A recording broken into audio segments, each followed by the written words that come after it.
بہت پرانے زمانے کی بات ہے۔ کسی ملک کا ایک تاجر تجارت کی غرض سے بغداد پہنچا۔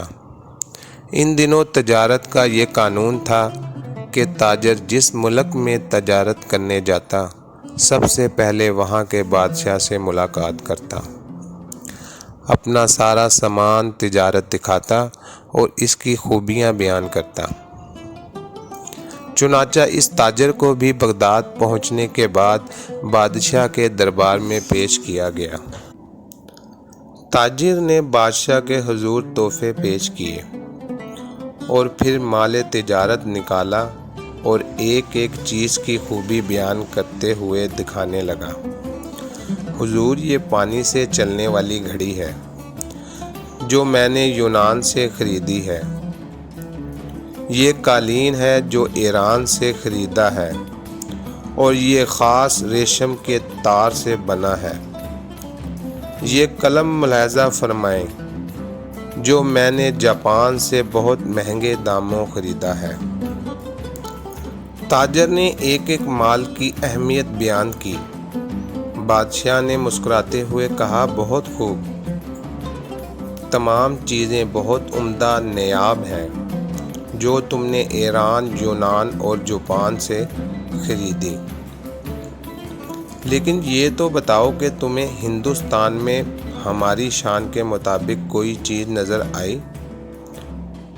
تاجر نے بادشاہ کو متاثر کرنے کے لیے کہا، بادشاہ سلامت، یوں تو وہاں پر بہت کچھ تھا، لیکن آپ کی شان کے مطابق بہت سی چیزیں تھیں، لیکن جو چیز مجھے پسند آئی، اس کو حاصل کرنے کے لیے مجھے کچھ عرصہ وہاں قیام کرنا پڑتا، جب میرے پاس صرف 2 دن کا وقت تھا، اس لیے میں وہ نہیں لا سکا۔ بادشاہ نے کہا، بھلا وہ کیا چیز تھی؟ تاجر بولا، جناب، وہ ایک موتی ہے اور اس کی خوبی یہ ہے کہ وہ دوسروں کو بانٹنے سے بڑھتا ہے، اس کو کوئی چرا بھی نہیں سکتا، اور اس موتی سے بہت سے زیورات بھی بنا کر پہنے جا سکتے ہیں۔ بادشاہ تاجر کی اس بات سے بہت متاثر ہوا اور کہنے لگا، میں اسے ضرور حاصل کرنا چاہوں گا۔ اس نے فوراً اپنے ایک خاص وزیر کو بلایا، سواری اور سامان کے ساتھ رخصت کیا کہ اب وہ موتی لے کر ہی لوٹے۔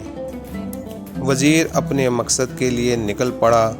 جنگلوں، سمندروں، پہاڑوں اور صحراؤں کے ہر جگہ کی خاک چھان ماری، وادی وادی گھوما، ہر شخص سے اس نایاب موتی کے بارے میں پوچھا، مگر سب نے یہی کہا کہ ایسا کوئی موتی نہیں جو چوری نہ ہو سکے اور اس سے بہت سے زیور بن جائیں۔